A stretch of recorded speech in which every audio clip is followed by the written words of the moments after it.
والصلاة والسلام على سيد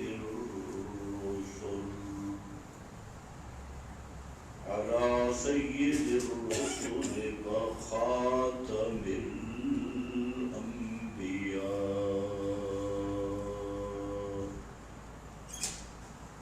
أما بعد فأعوذ بالله من الشيطان الرجيم. بسم الله الرحمن الرحيم. واتل عليهم نبأ الذي آتيناه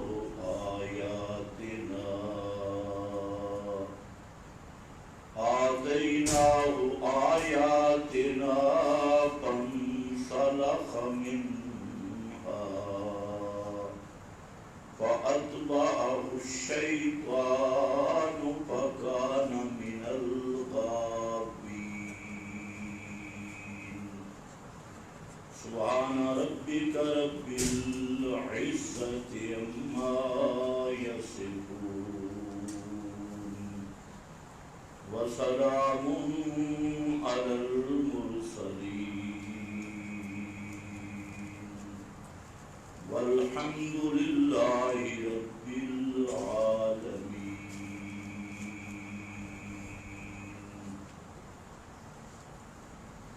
قابل قدر بزرگوں اور بھائیوں،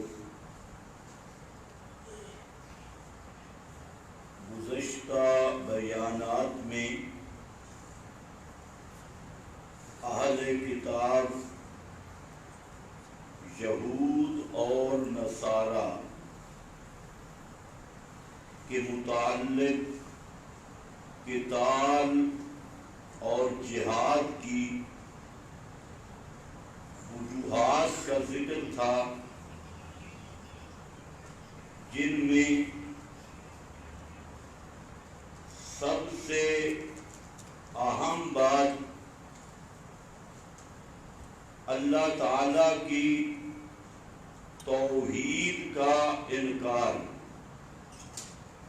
یہ وجہ تھی جہاد کی، اور دین الہی کو دین نہ سمجھنا، اللہ تعالی کے حرام کردہ چیزوں کو حرام نہ سمجھنا، حلال کردہ چیزوں کو حلال نہ سمجھنا، یہ وجہ بیان کی۔ آج کی گفتگو میں یہ سورۃ الاعراف کی ایک آیت کی تفسیر کروں گا، جس میں یہود و نصارہ کہ علماء کی ایک مثال بیان کی گئی کہ ان کا مولوی طبقہ،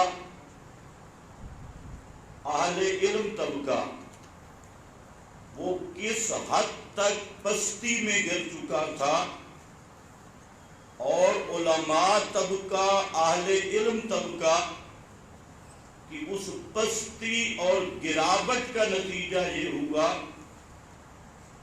کہ ان کی پوری قوم وہ دنیا پرستی کا شکار ہوئی، دنیا کی محبت میں گرفتار ہوئی، اور دین سے بے پرواہ ہو گئے، لاپرواہ ہو گئے۔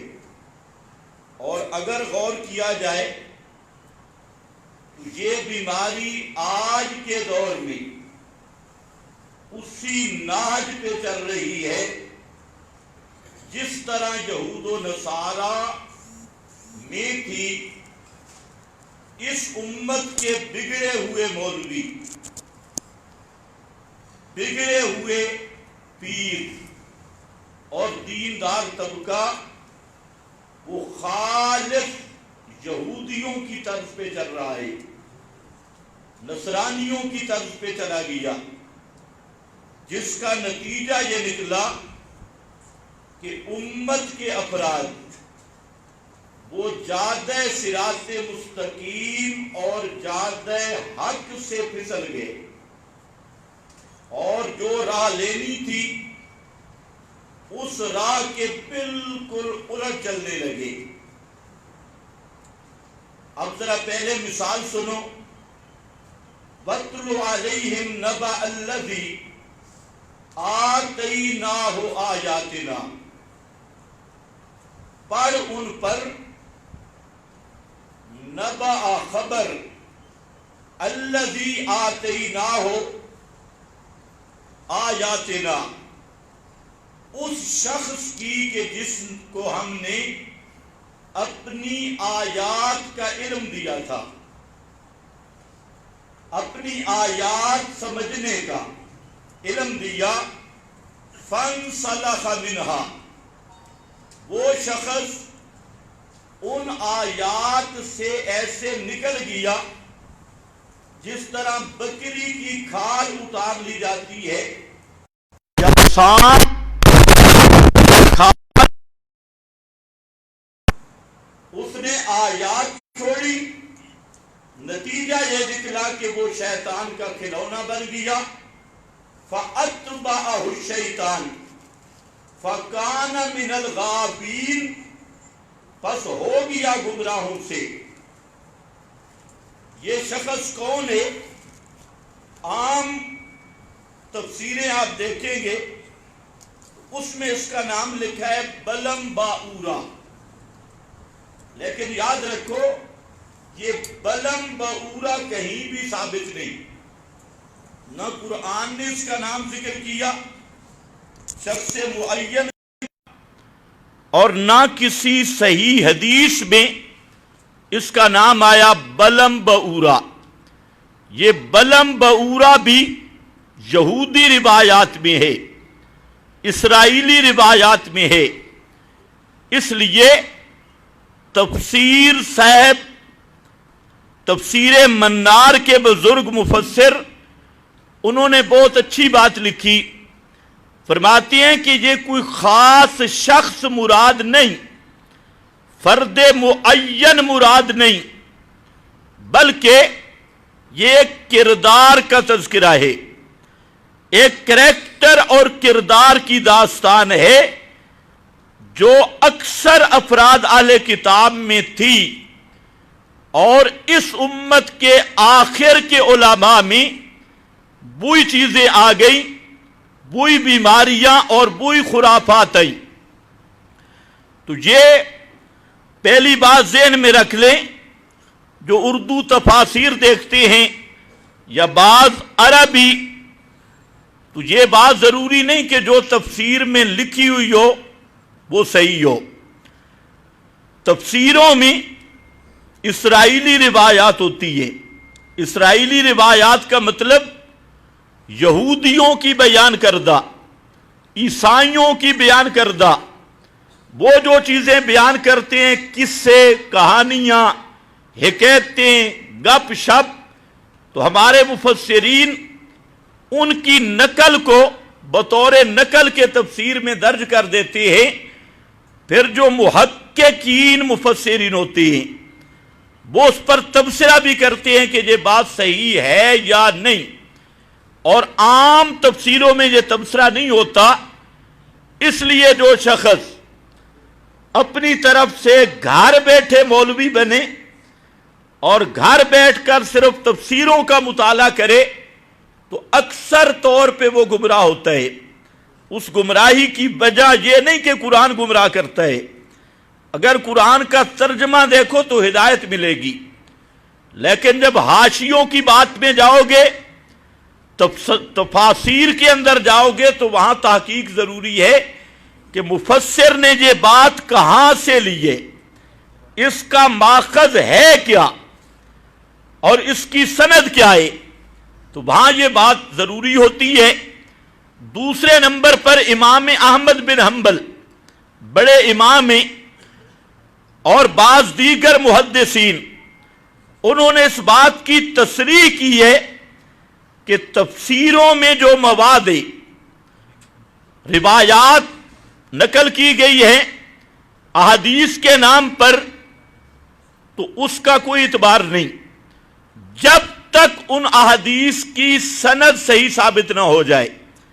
صرف اتنا کافی نہیں کہ فلاں تفسیر میں یہ لکھا ہے، تو اہل تفسیر اور مفسرین وہ سند کا لحاظ نہیں رکھتے، سند کا لحاظ محدثین رکھتے ہیں۔ تو حدیث تلاش کی جائے گی محدثین کی کتب سے، تفسیری روایات دیکھ کر بڑے بڑے مرزا جہنمی بنتے ہیں، بڑے بڑے شیاطین گمراہ ہوتی ہیں۔ کوئی تفسیر دیکھی اور جی فلاں تفسیر میں یہ لکھا ہے، تو اس سے پوچھو تفسیر میں لکھا ہے یا قرآن میں لکھا ہے؟ اب مسئلہ یہاں پر بھی یہ ہے کہ یہ بلم بورا کون تھا؟ مفسرین نے اس کو بلم بورا لکھ کر پھر آگے واقعات کی بھرمار کر دی کہ یہ وہ آدمی تھا حضرت موسیٰ کے خلاف بد دعا کی، فلاں تھا، اور کہتے ہیں بڑا مستجاب الدعوات تھا۔ یہ لفظ بھی عوام میں مشہور ہے، مستجاب الدعوات۔ تو مستجاب الدعوات کا کیا معنی ہے؟ کہتے ہیں فلاں آدمی وہ بڑا مستجاب الدعوات ہے، مطلب اس کی ہر دعا قبول ہوتی ہے۔ تو یاد رکھو یہ جھوٹ ہے کہ ایسا آدمی کہ اس کو مستجاب الدعوات بہی معنی کہا جائے کہ اس کی ہر دعا قبول ہوتی ہے، یہ خالص دروغ اور جھوٹ ہے۔ آپ یہ سمجھ لیں امام الانبیاء صلی اللہ علیہ وسلم کی ہر دعا قبول ہوئی؟ آپ صلی اللہ علیہ وسلم کی ہر دعا قبول ہوئی ہے؟ کچھ شک ہے۔ آپ صلی اللہ علیہ وسلم نے دعا کی کہ یا اللہ میری امت آپس میں نہ لڑے، یہ دعا قبول ہوئی؟ نہیں ہوئی۔ تو پھر امام الانبیاء سے بڑی شان والا کون ہے؟ لوگوں میں مشہور فلاں مستجابات، وہ ایک پیر ہے ذوالفقار نقشبندی، وہ پورا جھوٹوں کا ڈبہ ہے، ساری دنیا کے جھوٹ اس کی زبان پہ آتے، ایسے ایسے موٹے موٹے جھوٹ بولتا ہے، الامان والحفیظ۔ تو اس نے ایک لکھا جی فلاں بزرگ تھا وہ زمین پہ بولتا تھا، تو جو چیز وہ زمین سے منہ سے نکالتا تھا عرش پہ اسی کے مطابق فیصلہ ہو جاتا تھا۔ یہ دیوبندیوں کا پیر ہے، اپنے آپ کو دیوبندی کہتا ہے، اور یہ وہ بدبخت پیر ہے کہ جو ابتدائی زمانے میں اشاعت التوحید کے مدرسہ میں بھی پڑھا لیکن پھر بھی گمراہ ہو گیا، اشاعت التوحید کے مدرسے میں رہ کر بھی شیطان بن گیا، فانسلخ منہا، تو وہ ان آیات سے اسی طرح نکل گیا جیسے یہاں یہ مثال ہے۔ تو اب اس نے کہا فلاں بزرگ تھا جو بات منہ سے نکالتا عرش پہ اسی کے مطابق فیصلہ ہو جاتا۔ لوگ کہتے ہیں سبحان اللہ، حالانکہ کہنا چاہیے سبحانک ھذا بہتان عظیم۔ اس کا کیا مطلب؟ اللہ بزرگ کی زبان کی انتظار کرتا تھا، یہ بزرگ زمین پہ کیا بولے گا تو میں اس طرح تقدیر بدل دوں گا۔ تو رضا خانیوں سے بھی 10 گز اوپر چلا گیا بے ایمانہ، اور اپنے آپ کو نقش بندی، میرا خیال ہے نقش بندی بھی اس لحاظ سے ہے کہ اس کے دل پہ اللہ کی لعنت کی مہر نقش ہو گئی ہے، اور نقش منقش ہو کے بند ہو گئی، اس لحاظ سے وہ نقش بندی۔ اور اس کی کتاب ہے خطبات فقیر، الامان والحفیظ۔ خطبات فقیر کوئی 35-36 جز ہیں، اور کوئی جز جھوٹ سے خالی نہیں، کوئی جز بکثرت کے ساتھ۔ اب یہ لوگوں کی اصلاح کر رہا ہے، جس کی زبان سٹیج پہ بیٹھ کے جھوٹ بولتی ہے، منبر رسول پہ بیٹھ کے جو خالص جھوٹ بولتا ہے بے ایمان، وہ لوگوں کا مصلح ہے، مرشد ہے، اس کی لوگ بیعت کر رہے ہیں جی ہماری اصلاح ہوگی، اور ہے ایسا بدعتی کہ اس کا عقیدہ ہی گندا ہے، اس کا کردار، عقیدہ، زبان جو خود گندگی میں غوطے کھا رہا ہے، وہ لوگوں کا مرشد اعظم ہے۔ تو یہ دور بھی دیکھنا تھا۔ بہرحال بلم بعورا پہلی بات ذہن میں رکھ لو کہ یہ نام نہ قرآن میں ہے نہ حدیث میں ہے، اور ان آیات کا تعلق کسی ایک شخص کے ساتھ نہیں، یہ خود قرآن آگے بیان کرے گا۔ یہ کردار ہے علماء سو کا، علماء یہود کا، علماء اہل بدعت کا، ایک پورا کردار قرآن نے ذکر کیا، اور ان کے اوصاف، عادات، بیماریاں قرآن نے ذکر کی۔ اسی لیے اس آیت سے پہلے اللہ رب العزت نے پوری وضاحت کے ساتھ پیغمبر کریم کی بعثت عامہ کا ذکر کیا۔ قُلْ يَا أَيُّهَا النَّاسِ إِنِّي رَسُولُ اللَّهِ إِلَيْكُمْ جَمِيعًا، کہ میرے پیغمبر اعلان کر دو کہ قیامت تک آنے والے لوگوں، میں تم سب کی طرف اللہ کا رسول ہوں۔ رسول اللہ علیکم جمیعا، سب کی طرف اللہ کا رسول۔ اور تعارف اللہ کا کیا ہے؟ الذی لہ ملک السماوات والارض لا الہ الا ہو، میں اس اللہ کا پیغام لے کے آیا ہوں، اور وہ پیغام یہ ہے کہ آسمان و زمین میں اختیار صرف اللہ کا چلتا ہے، کسی زندہ یا مردہ کا آسمان و زمین کے ایک ذرہ پر بھی ما فوق الاسباب اختیار نہیں۔ لا الہ الا ہو، میں اس اللہ کا یہ پیغام لے کے آیا ہوں کہ اس کے سوا کوئی دوسرا پکارے سننے والا نہیں۔ لا الہ الا ہو، اس کے سوا کوئی الہ نہیں۔ ہوا یحیی و یمیت، دلیل یہ ہے کہ وہ اللہ ہی ہے یحیی، جو جان ڈالتا ہے اور جان نکالتا ہے، زندگی بخشنے والا، موت دینے والا اللہ، تو پکارے سننے والا بھی صرف اللہ۔ اس مسئلہ کو بیان کیا۔ پھر اس کے بعد ان مولویوں کا تذکرہ کیا، ان مفتیان سو کا تذکرہ کیا جنہوں نے یہودیوں کو تعویلیں بنا کے دی تھی۔ اللہ نے ہفتے کے دن مچھلیوں کے شکار پر پابندی لگائی، اور ہفتے کا دن ان لوگوں کے لیے محترم بنایا، جیسے جمعے کا دن اس امت کے لیے قابل احترام ہے۔ یہودیوں کے لیے ہفتے کا دن تھا، اور جمعے کا دن اس امت کے لیے، لیکن اس امت کو اتنی بات کر دی کہ اذان اول سے لے کر سلام تک کاروبار کرنا ناجائز ہے، فقہا لکھتے ہیں حرام ہے۔ اور سب سے بہتر تو یہ ہے کہ جمعے کا دن جس طرح آپ دور دراز سے تشریف لاتے ہیں، تو اس دن کو خاص کر لو عبادت کے لیے۔ اور عبادت یہی ہے، جب صبح آپ نیت کریں گے، رات کو نیت کریں گے میں نے صبح جمعہ پڑھنے جانا ہے، اس کے لیے اہتمام کریں گے، تو وہاں سے آپ کا ثواب شروع ہو جائے گا۔ اور پھر وقت پہ تشریف جب لائیں گے، حدیث پاک میں آتا ہے جب پہلا شخص دروازے کے اندر داخل ہوتا ہے، فرشتے اس کا ثواب لکھتے ہیں اونٹ کی قربانی جتنا، پھر دوسرا شخص اس کا اس سے کم، پھر تیسرا، پھر چوتھا، حتیٰ کہ جب امام منبر پہ بیٹھتا ہے، خطیب منبر پہ بیٹھتا ہے، تو فرشتے اپنے دفتر بند کر لیتی ہے، اور بعد میں آنے والوں کا کوئی نام نہیں لکھتے، رجسٹر بند ہو جاتا ہے۔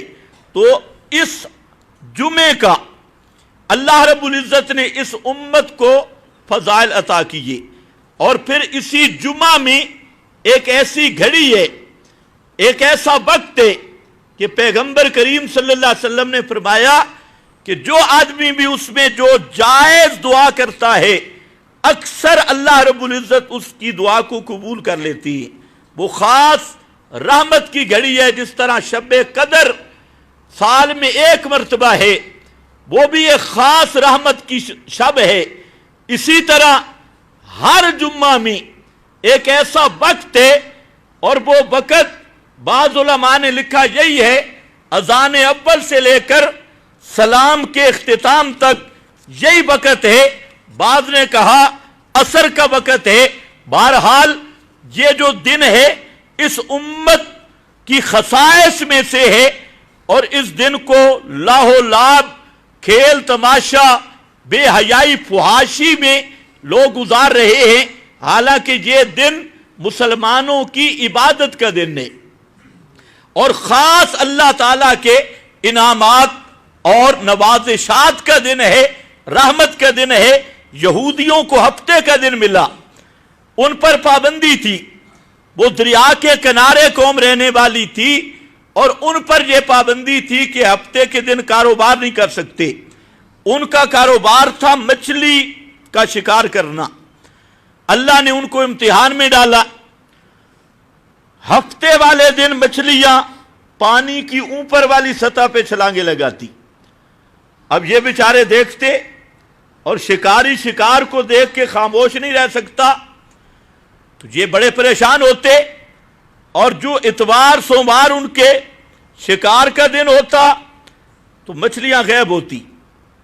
اب یہ گئے مفتیان کراچی کے پاس، وفاق المدارس کے بورڈ کی طرف، اور کہا جی حضرات علماء کرام، ان کا جو تھا، ہو سکتا ہے مولانا فضل الرحمان کے پاس گئے ہوں، کیونکہ انہوں نے بھی کافی ہیلے بنا رکھے ہیں۔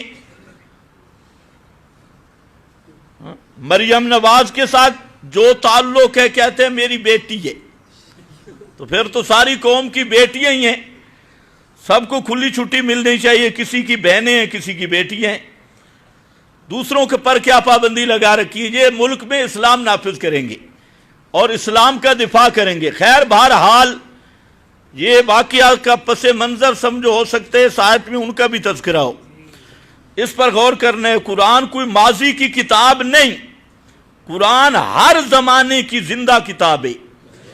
آج بھی قرآن اسی طرح نافذ العمل ہے جو بوقت نزول قرآن نافذ العمل تھا۔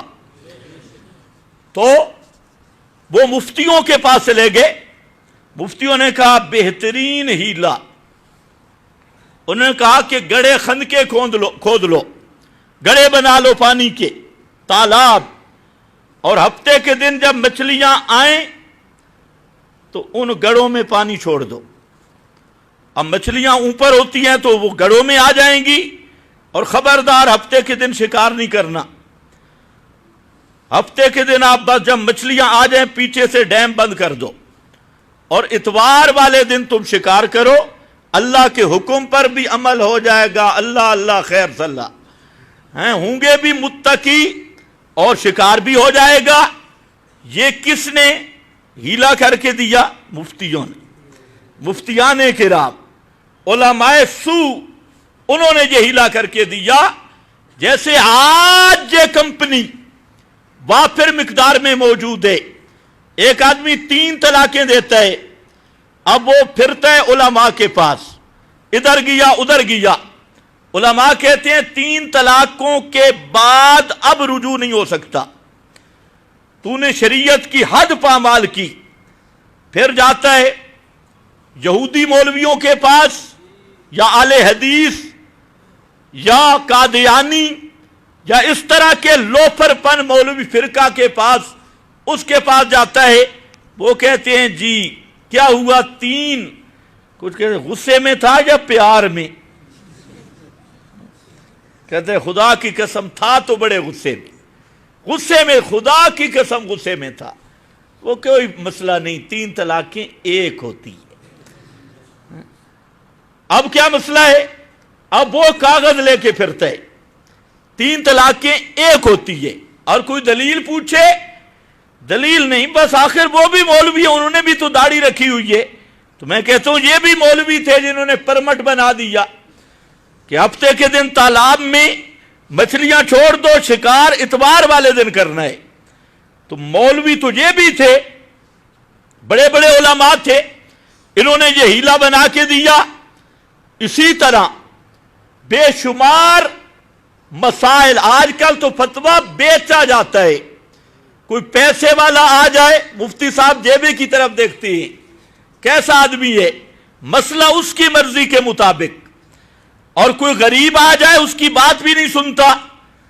تو مسئلہ جب دین کو بیچا جا رہا ہو تو اس کو یہودیت نہ کہیں تو کیا کہیں، یہ وہی پرانی یہودیت ہے۔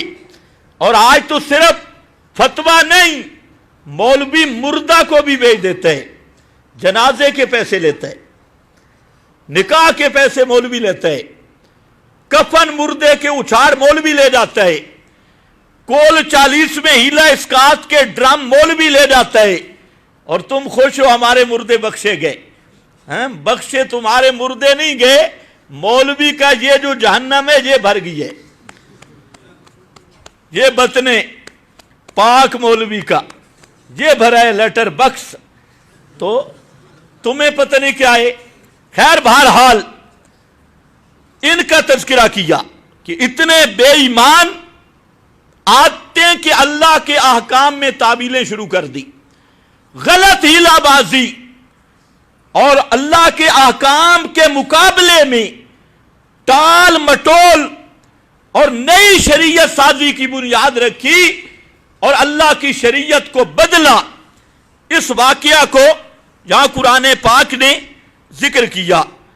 پھر فرمایا خلف من بعدہم خلف، صاحبزادگان کا تذکرہ کیا، مولویوں کے صاحبزادے۔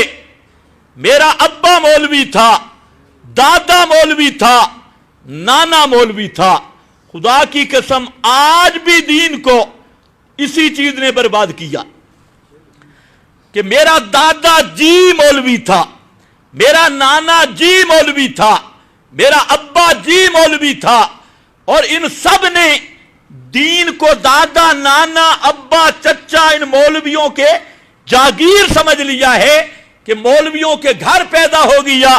یہ کون ہے جی؟ صاحبزادہ، صاحبزادہ، اور یہی تھے خلف من بعدہم خلف، وہی صاحبزادگان جو انبیاء کے بعد آئے، نیک لوگوں کے بعد آئے، مولویوں کی اولاد، انبیاء کی اولاد، لیکن ایسے نالیک جنہوں نے دین کو بدل دیا اور اپنے مفاد کی خاطر مشن کو لات مار دی، اپنی ذاتی اناد کی خاطر اناد اور ضد کی بنیاد پہ پورے مشن کی تذلیل کی، پورے مقصد کی تذلیل کی۔ یہ وہی صاحبزادگان کا دور ہے۔ اللہ خیر کرے، آج جس دور میں ہم زندہ ہیں تو جس طرف بھی دیکھو صاحبزادگان ہی کا قبضہ ہے۔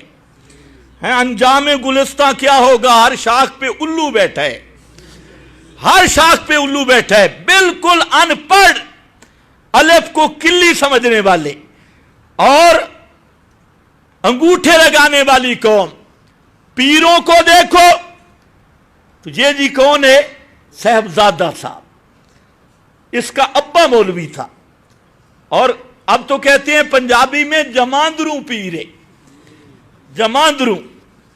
یہ آیا ہی پیری لے کے، ماں کے پیٹ سے آیا پیری، اور ساتھ پیری جبہ بھی لے کے آیا، پورا پیر۔ اور اسی طرح مولویوں کا طبقہ دیکھو، پیر، صاحبزادگان، اور خطیب تو الامان والحفیظ، سب کبوں کی طرح۔ پوچھو کیا؟ صاحبزادے، یہ بھی صاحبزادہ، وہ بھی صاحبزادہ، یہ بھی صاحبزادہ۔ تو دوسرے نمبر پر اس کو سیاق میں ذکر کیا کہ ہمیشہ دین کو برباد صاحبزادگان نے کیا ہے، ہر دور میں انہی صاحبزادوں سے دین برباد ہوا۔ اس کے بعد پھر اس عہد کا تذکرہ کیا جو یہود سے عہد لیا گیا تھا۔ فرمایا کہ فخلف من بعدہم